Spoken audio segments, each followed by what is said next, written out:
자, 그러면 57쪽을 펴시면 되겠습니다. 원래는 53쪽부터인데 57쪽부터 보시면 돼요. 57쪽. 감정평가론입니다.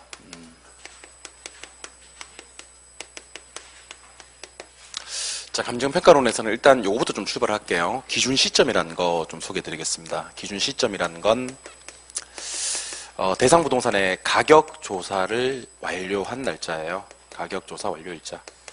그래서 부동산 가격이 10억이다. 이거보다 훨씬 더 중요할 수 있는 게 언제 시점에서 10억이냐가 더 중요할 수 있다는 거예요. 원칙은 가격 조사 완료한 날짜인데 완료라는 게 중요할 것 같은데 그렇지 않고요. 가격 조사가 훨씬 더 중요합니다.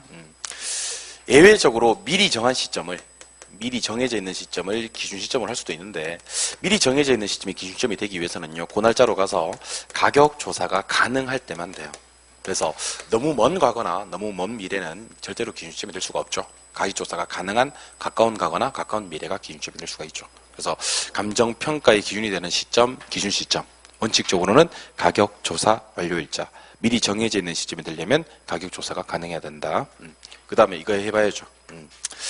내가 지금 감정평가하려고 하는 부동산이 대상 부동산인데요. 대상 부동산에 대해서 가격 조사를 의뢰하면 일단 부동산 쳐다보지도 않는다. 먼저 이 부동산이 속해 있는 지역을 먼저 분석을 하니 우리는 이것을 지역 분석이라고 한다. 지역 분석을 왜 합니까? 그러면 표준적 이용, 그 지역이 전반적으로 어떻게 사용되고 있는지를 따져서 가격 수준을 판정하게 돼요. 얼마쯤 한다. 이게 끝나고 나면 이제 그 다음에 개별 분석을 하게 돼요. 부동산에 대한 분석. 이걸 하는 이유는 부동산의 최유효 이용과 드디어 이제 구체적 가격을 알게 되겠네요. 얼마짜리다 하는 구체적 가격을 알게 돼요. 그래서 제가 이거 암기하는 방법은 자, 선지표 후계체라고 얘기를 드렸었어요. 선지표 후계체 기억나시죠? 예, 먼저 뭘 한다? 지역 분석을 한다. 이거 왜 한다? 표준적 이용과 가격 수준 알려고. 나중에 뭐 한다? 개별 분석을 한다. 이거 왜 한다? 최유효 이용과 구체적 가격을 알려고. 기억나십니까? 예. 그래서 요거는 수준이고요. 요거는 가격이에요. 기억하고 계셔야 돼요. 예. 이때 과연 지역 분석은 지역을 분석한다 했는데 이 지역이 어디까지인데? 자, 먼저 내가 감정평가하려고 하는 부동산이 대상 부동산이고 요게 속해 있는 지역을 인근 지역이라 그래요. 속하지 않는 지역은 유사 지역이라고 부르고요. 요걸 모두 포함하는 지역을 우리는 동일 수급권이라고 불러요. 그래서 결국 인근 유사 동일 수거권 범위 안에서 우리는 지역 분석을 하게 되고 동일 수거권 범위 안에서만 대상 부동산과 가격이 비슷한 부동산이 존재한다. 이렇게 보시면 되겠죠. 여기까지는 시험 나왔을 때 아무도 안 틀립니다. 아무도 안 틀리게 제가 해드릴 거고 걱정하지 마세요. 제가 걱정하는 부분은 여기부터입니다. 자, 감정평가라는 방식에 세 가지 방식이 있습니다. 먼저 첫 번째 원가 방식이 있어요. 원가 방식은 비용성 가지고 감정평가하는 방식이에요. 두 번째가 비교 방식이에요. 비교 방식은 시장성 가지고 감정평가하는 방식이에요. 세 번째가 수익성이에요. 수익 방식이라고 하고요. 그래서 우리 이름하여 이것을 감정평가의 3방식이라고 합니다.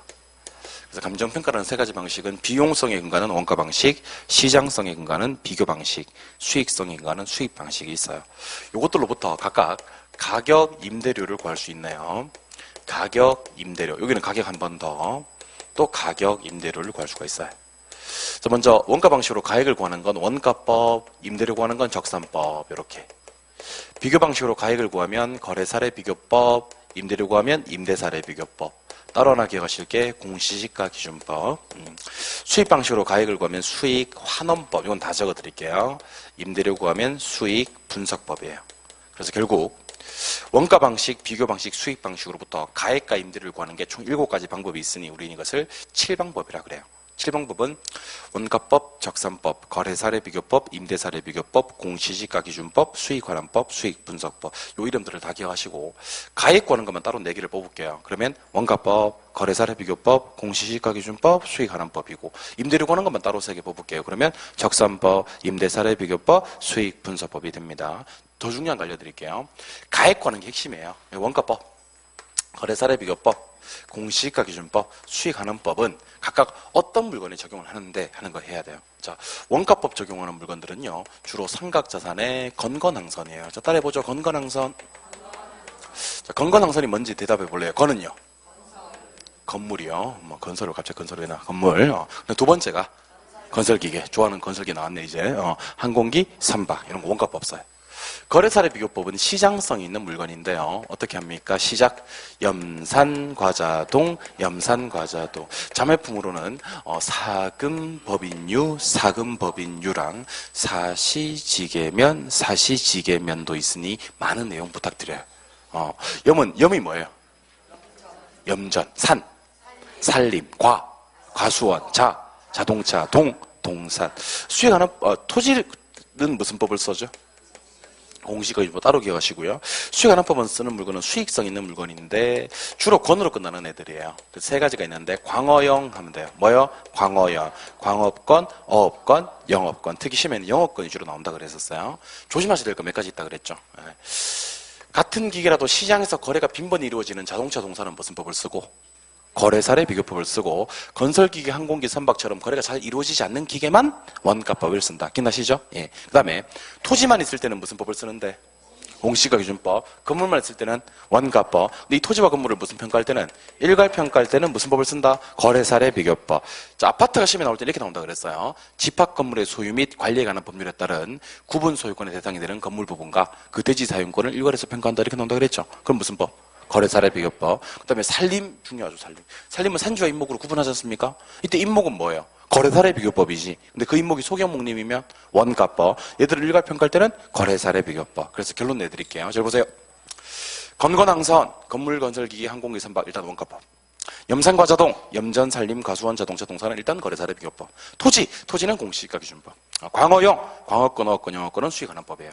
토지만 있을 때 공시가기준법. 건물만 있을 때 원가법. 얘들을 일괄평가할 때는 거래사례 비교법. 아파트는 무조건 거래사례 비교법. 하지만 아파트가 시험에 나올 때는 집합건물에서 일괄평가한다 이렇게 나온다 그랬죠. 그러면 거래사례 비교법. 산림은 산지와 임목으로 구분평가한다. 이때 임목은 거래사례 비교법. 소경목림이면 원가법. 일괄평가할 때는 거래사례 비교법. 기억하셔야죠. 근데 하나 더 기억하셔야 될 게 있죠. 원가법으로 구한 가격을 적산가격이라 그래요. 거래사례 비교법으로 구한 가격을 비준가격이라 그래요. 수익환원법으로 구한 가격을 수익가격이라고 하고요. 요 세 개 가격을 우리는 시산가액이다 또는 시산가격이다 그렇게 불러요. 여기서 이제 제가 밝히는 거지만 한 개 물건을 평가할 때는 한 개법만 쓰는 게 아니에요. 그러니까 예를 들면 건물을 평가할 때는 원가법 써서 적산가격만 구하는 게 아니고 거래사례 비교법 써서 비준가격도 구하고 수익환원법 써서 수익가격도 구해. 그럼 요 가격들은 뭐라 그래요? 시산가액. 그럼 여기다가 원가법 적산가격 가중치를 많이 때려야 되겠지. 나머지 가중치를 적게 때려서 무슨 평균 내서? 가중평균 내서 최종평가액을 산정하게 됩니다. 자, 그러면 방금 구한 적산가격, 비준가격, 수익가격은 최종평가액으로 확정되기 전에 중간 과정의 가액입니다. 이런 놈들이 시산가액이 최종평가로 확정되려면 시산가액을 적절하게 조정해야 되는데 조정할 때는 산술평균하지 마시고 가중평균하여 최종평가액을 구한다 했던 거 기억하셔야 됩니다. 아시겠죠? 예. 이번에는 원가법 계산 문제 한번 도전해보죠. 원가법 계산 문제. 칠판 바라봐 주세요. 자, 적산가격 어떻게 구하는데요? 그러면 이렇게 구하시면 돼요. 적산가격은 제조달 원가에서 감가누계액을 빼주면 돼요. 근데 이때 제조달 원가에서 감가누계액을 빼주는 요 작업을 우리는 뭐라 불렀냐면 감가수정이라고 불렀어요. 기억나세요? 예, 그래서 우리 이런 거 공부했었잖아요. 왜? 자, 제조달 원가가 2억이다. 내용연수가 20년이다. 내용연수가 다 지난다 하더라도 잔존 가치가 2천만 원 정도 존재할 수 있다. 맞아요? 그리고 신축한 지 경과된 지는 5년이 경과되었다. 정액복으로 적산 가격을 구하시오. 그러면 그림을 하나 그렸었죠. 자, 제일 위에다가 제조달 원가 2억을 쓰는 거예요. 맞죠? 내용연수는 몇 년? 20년. 20년이 지나도 안 까지는 부분이 얼마다? 2천이다. 맞아요? 2천만 원이 잔존 가치 맞습니까? 그러면 여기다 다 쓸게 이거는요. 감가 총액이 얼마다 그러면? 1억 8천이다. 1억 8천은 어떻게 구한다? 제조달 원가 2억에서 잔존가치 2천을 빼면 총 까지는 금액이 나온다. 맞아요? 요게 내용연수 몇 년 동안에 까진다? 20년간 까진다. 20년. 그러면 1년 얼마씩 까진다? 900. 요게 이제 그 유명한 매년 감가액 아닙니까? 1년 동안에 까지는 금액이 얼마라면? 900이라면 신축한 지 몇 년이 경과했어요? 5년. 요게 경과연수예요. 그러면 얼마가 나와요? 4,500. 4,500이 뭐죠? 감가누계액이죠. 감가누계액이 몇 년 동안에 까지는 금액을 모아놓은 거예요.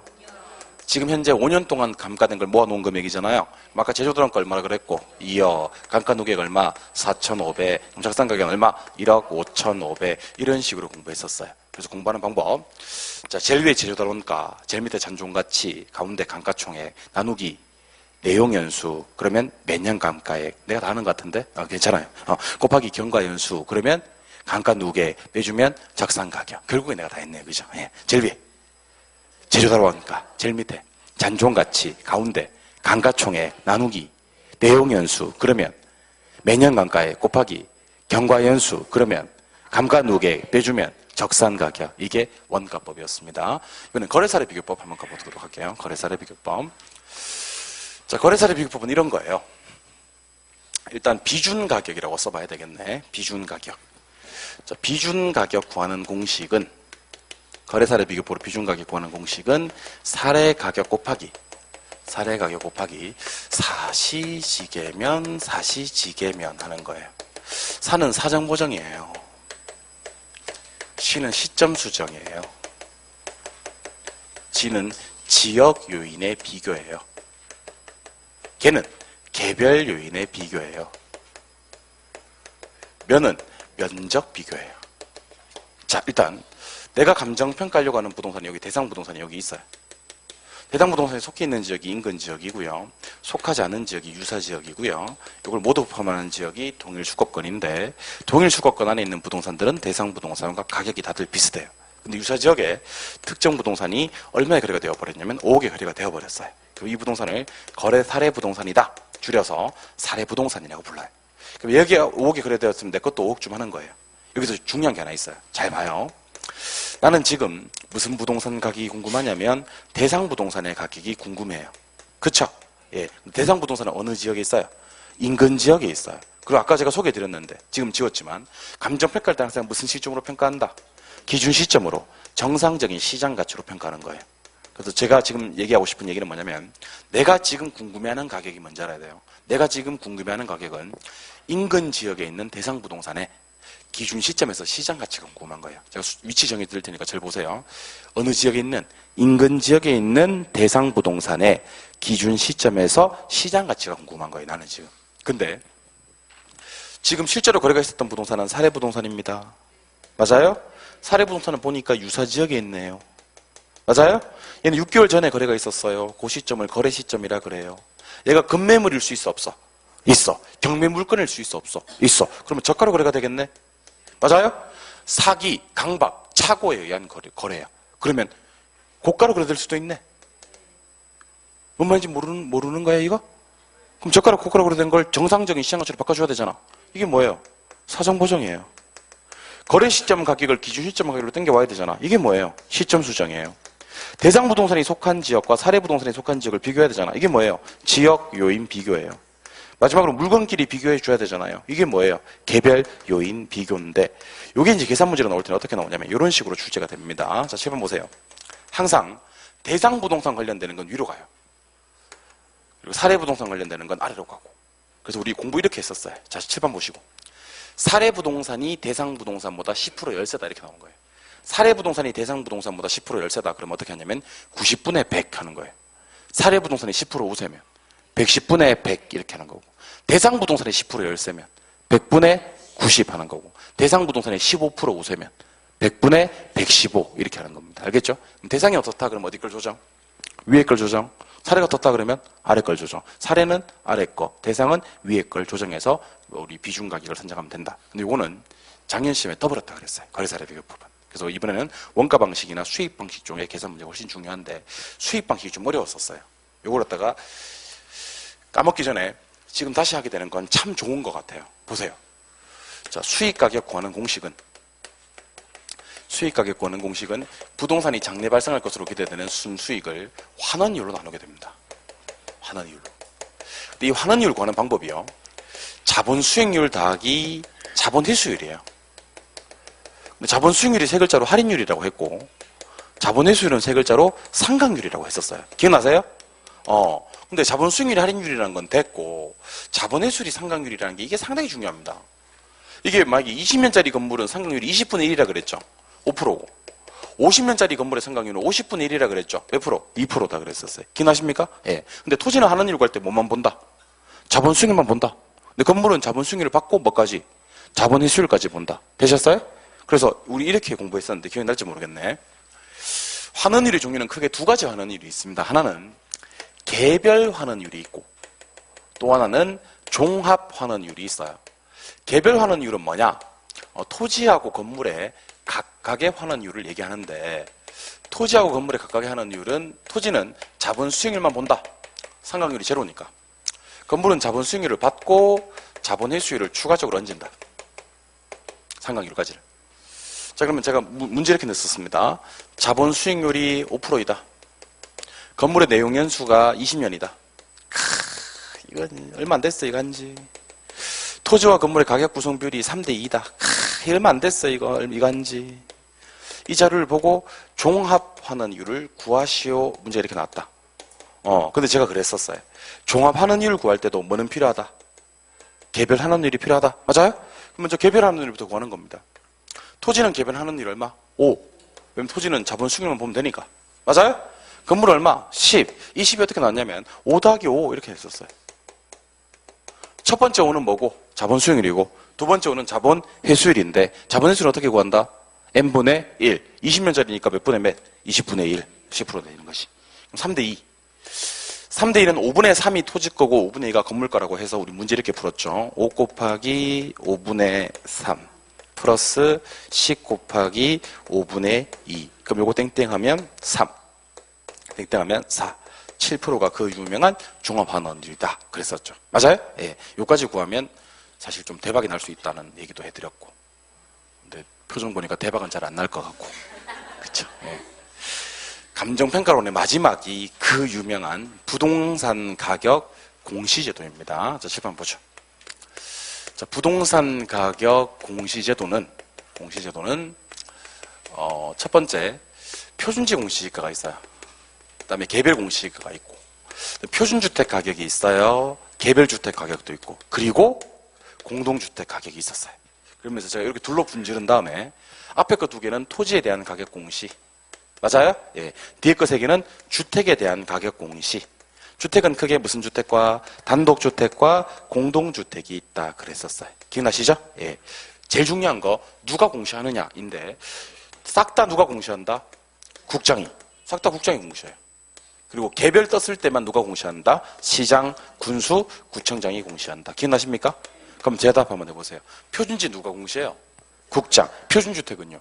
국장. 공동주택은요? 국장. 생각하는 척 하지 말고요. 국장. 무조건 국장이니까. 개별 뜰 때만 시군구청장. 알겠어요? 그럼 개별 공시지가는요? 시군구청장. 개별 주택 가격도 시군구청장. 싹 다 국장. 이상한 소리 하지 말고 싹 다 국장. 개별 뜨면 시군구청장. 가격 기준일은 1월 1일이에요. 언제? 기준으로 해서 땅 공시하는 날짜는요. 따라서 2호에 14. 기억납니까? 예. 이것에 각각 뭐예요? 말일. 각각 말일까지. 그래서 공시하는 날짜는 2514, 2514에서 어차피 말일이니까 월만 기억하면 된다 그랬었어요. 기억나시죠? 예. 표준지 어디 있어 먹는지, 개별 어디 있어 먹는지를 알아야 되는데, 표준지 어디 있어 먹는지가 중요해요? 개별 어디 있어 먹는지가 중요해요? 표준지 어디 있어 먹는지가 중요해요. 근데 암기는 개별만 암기합니다. 중요한 건 이게 중요한데 왜 이걸 암기하는데? 적어서요. 징수 3종이 있어요. 무슨 3종이요? 과세, 부담금, 사용료, 대부료. 자, 따라해보세요. 시작.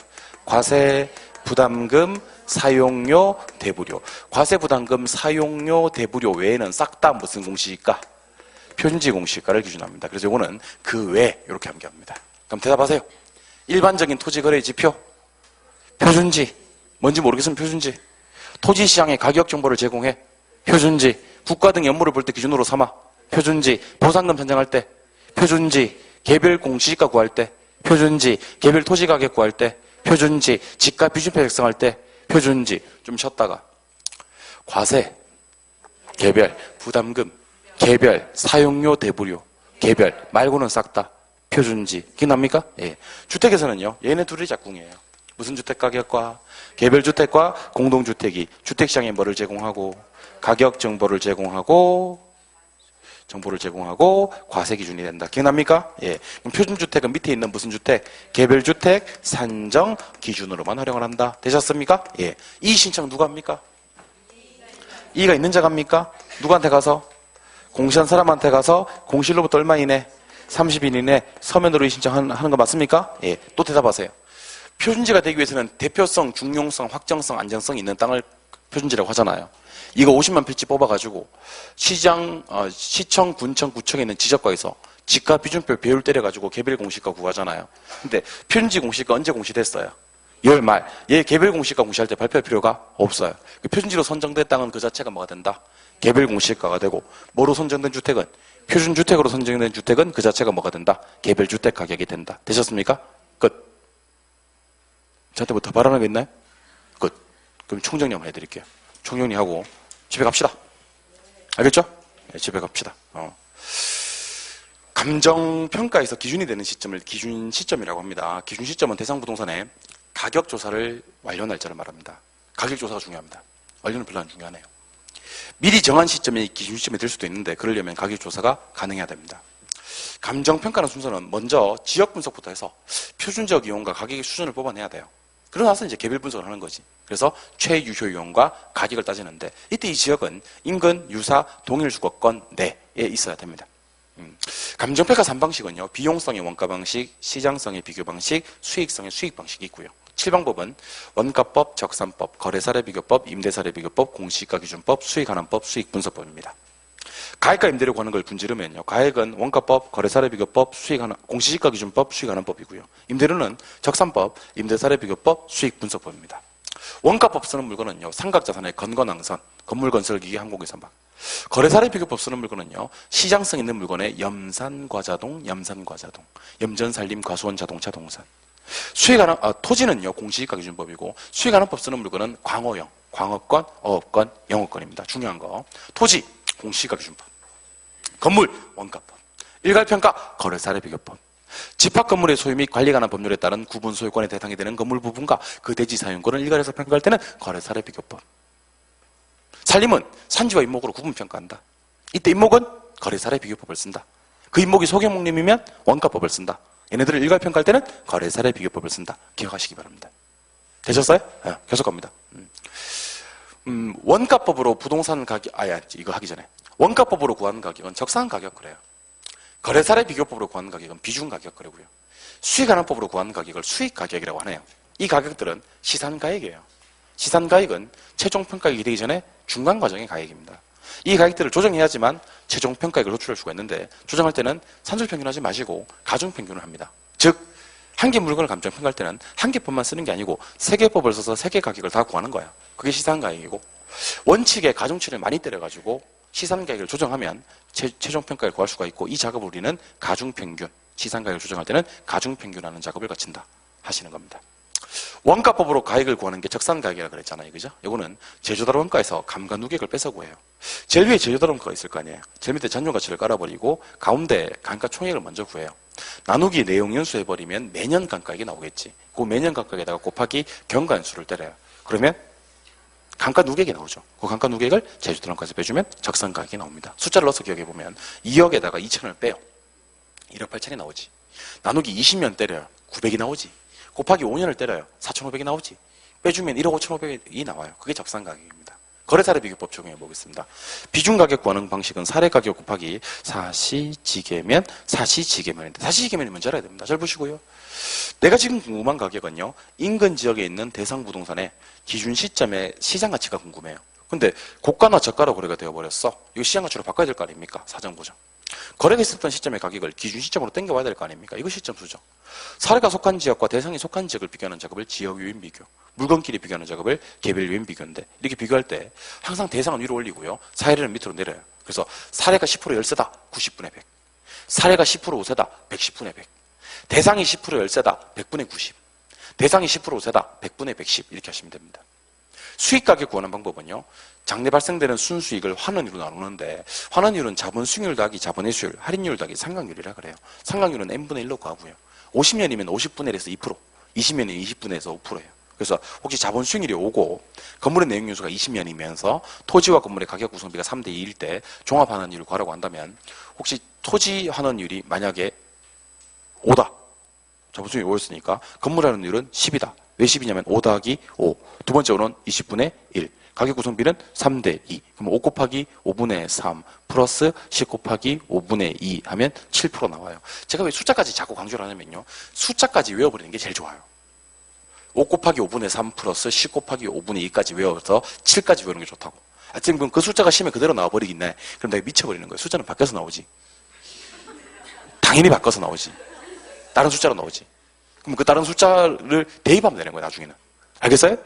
그러니까 계산 문제를 기억하는 가장 좋은 방법은요, 한 문제를 통으로 숫자까지 외워버리는 방법이 가장 좋은 방법이에요. 그래서 제가 계산 문제, 대표 문제를 낼 때는요, 숫자를 안 바꿔서 내요. 1년 내내. 숫자를 갖다가 나중에는 숫자만 들어도 뭔 말인지 안다? 나중에는 880만 들어도 그게 유효소득이지 않다? 지금 뭔 말인지 모른다, 지금은.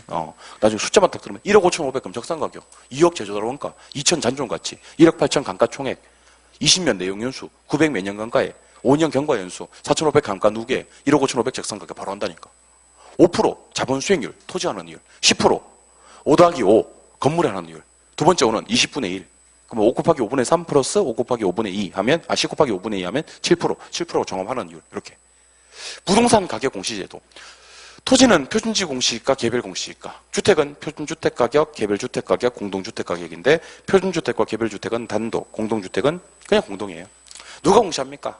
표준지는 국장, 개별공시가는 시군구청장, 표준주택가격은 국장, 개별주택가격은 시군구청장, 공동주택가격은 국장. 가격기준일은 1월 1일, 공시한 날짜는 2월 말, 5월 말, 1월 말, 4월 말, 4월 말 이렇게. 이 신청, 이 있는 자, 공시한 사람한테 가서 공시한 날짜로부터 30일 이내 서면으로 이 신청이 가능하다. 표준지로 선정된 땅은 그 자체가 개별공시가가 되고 표준주택으로 선정된 주택은 그 주택 가격 자체가 개별주택 가격이 된다. 표준지 어디 써먹어요? 그러면 일반적인 토지거래 지표, 토지시장의 가격 정보를 제공, 그 다음에 토지시장의 국가 등 연물을 볼 때 기준, 보상금 같은 거 구할 때, 개별 토지 가격 구하거나 개별 공시가 구하거나 지가 표준표 작성할 때는 표준지 공시가 써먹어요. 근데 이걸 외우지 말자고. 개별 공시가가 징수 3종에 써먹어요. 과세, 부담금, 사용료, 대부료. 외우셨다가 나머지는 싹 다 표준지.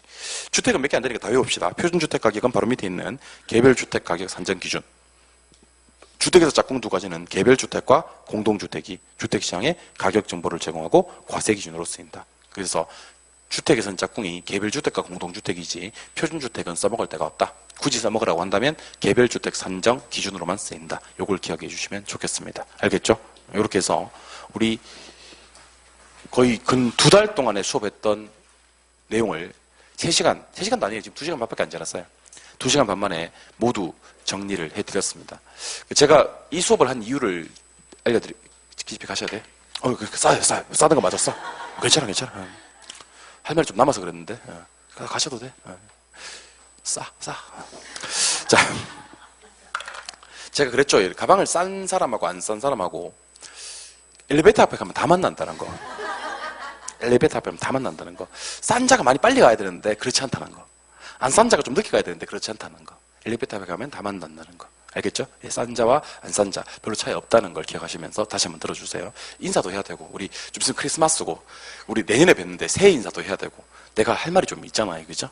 그러니까 그래요. 일단 이렇게 수업을 해드렸던 이유는 뭐냐면 자신감을 가지라는 거예요. 어떤 자신감을 가져야 되냐면요. 혹시 수업 시간에 이해 못했던 내용들이 있다 하더라도요. 앞으로 제가 이렇게 계속 반복해 드릴 거라는 거. 알겠죠? 그리고 이게 계속 반복이 되다 보면요. 이해 못하는 내용은 없어요. 그러면 뭐가 문제인데? 까먹어요. 이해한 걸 까먹는다고. 까먹는 것도 계속 반복하다 보면 정리가 된다는 거. 그러면 우리는 뭐만 신경 쓰면 되냐면 제가 여러분들한테 못해드리는 분이 딱 하나가 있어요. 우리가 수업했던 내용을 문제 적용하는 거. 그건 내가 못해드려요. 그 문제 적용 누가 해야 되냐? 스스로 하셔야 됩니다. 그래서 제가 내년 1월 달부터 기본산에 있는 문제들 중에서 일부를 끄집어내서 문제풀이를 시작할 겁니다. 근데 수업 시간에는 문제를 못 풀어. 그래서 제가 미리 요 문제를 미리 풀어오라고 얘기를 할게요. 됐어요? 풀 시간을 못 들으니까 그 문제를 제가 깔끔하게 해설까지 해드리겠습니다. 그러니까 올해는 여러분들이 치르시는 시험에서는 개론이 좀 어려울 것 같아서 미리 문제를 당겨서 몇 개는 보자는 겁니다. 그래서 아무리 시험이 어려워도 시험에 꼭 나오는 거 16개를 맞추고 벌써 40점이지. 그렇잖아요? 그 다음에 출제위원 딴에는 어렵다고 내는데 우리는 쉽게 맞추는 것들이 몇 개가 있어요. 아까 LTV, DTI 같은 것들도 원래 난이도 상짜래요. 그게. 우리는 30초 안에 풀어버리잖아. 구구단 몇 개 해가지고. 뭔지 몰라서 그렇지. 아무튼 출제위원 딴에는 어렵게 낸다고 내는 걸 갖다가 우리는 쉽게 맞출 수 있는 것도 몇 개가 돼요. 그리고 어차피 시험에서 난이도 하루 깔리는 것들이 몇 개가 있고. 그래서 저는 이번에는 욕심내지 않겠습니다. 욕심 많이 버렸습니다. 저 힘들었어요. 욕심 버린다고. 65점 목표로 하겠습니다. 65점. 대신에 수업 시간에만 열심히 따라주시면 제가 65점 드리겠습니다. 혹시 개론이 65점으로 점수가 불어나다면 민법에서 70점 이상 맞으세요. 올해는 민법에서 70점 이상 맞기가 쉬울 거예요. 민법에서 70점. 작년에는 개론 70점 넘기, 올해는 그렇죠, 올해. 개론 70점 넘기가 쉬웠어요. 공부 좀 했다 싶으면 70점 넘어갔다고. 근데 내년에는 그 전략을 잘 짜야 돼. 개론에서 너무 고득점 목표로 하지 말고 65점. 대신에 수업만 열심히 들어도 65점 드리겠다는 거예요. 알겠죠? 그 민법도 65점 맞으면 되는데 좀 불안하니까 한 70점 이상 목표로 하는 거지. 알겠어요? 그리고 남는 시간에는 민법 하시거나 2차 하는데 시간 할애를 해주셨으면 좋겠습니다. 그래서 제가 수업 시간에 올해는 진짜 지겨울 정도로 반복을 해드릴 겁니다. 지겨울 정도로. 얼마나 반복 많이 하는지 나중에 보시라고.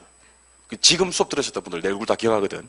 이분들이 내년 이맘때도 아니지. 내년 한 9월달, 8월달쯤 되면 얼굴에 어떤 표정이 이제 제가 느껴져야 되냐면, 됐어. 이제 그만 좀 하자. 진짜.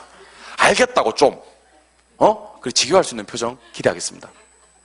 알겠죠? 미소는 한 5월달, 6월달에 먼저 미소가 번졌으면 좋겠고, 7, 8, 9, 10 넉 달 동안에는요, 이제 좀 지겨워. 됐다. 그만 좀. 편지 공시가 누가 공시한지 이제 와서 얘기할 필요가 있는데 내가 다 아는데 그거. 편지 어디서 먹고 개별 어디서 먹고 편주택 어디서 먹고 개별주택 공동주택 어디서 먹고 다 아는데 그거 할 필요 없다. 이 신청인지 할 필요 없다. 할 정도까지 제가 하겠습니다. 알겠죠? 그래서 문제가 적용할 수 있게끔 그렇게 만들어 드리도록 할 테니까 너무 걱정하지 마시고 우리 그 수험 준비를 해주시면 좋을 것 같아요. 그러니까 개론이 어렵다, 쉽다 그런 걱정은 저한테 맡기시고 여러분들은 제가 리드하는 대로 열심히 따라와 주시면 된다는 거예요. 알겠죠? 예, 그렇게 합시다. 인사를 미리 드려야 되겠네요. 크리스마스 잘 보내시기 바라고요. 메리 크리스마스 되시고. 그 다음에 우리 그 다음 주에 또 수업이 없으니까 우리는 밝아오는 2016년 병신년 새해 복 많이 받으시고 건강한 얼굴로 다시 뵙도록 하겠습니다. 우리 박수 한번 치면서 총각합시다. 수고하셨습니다.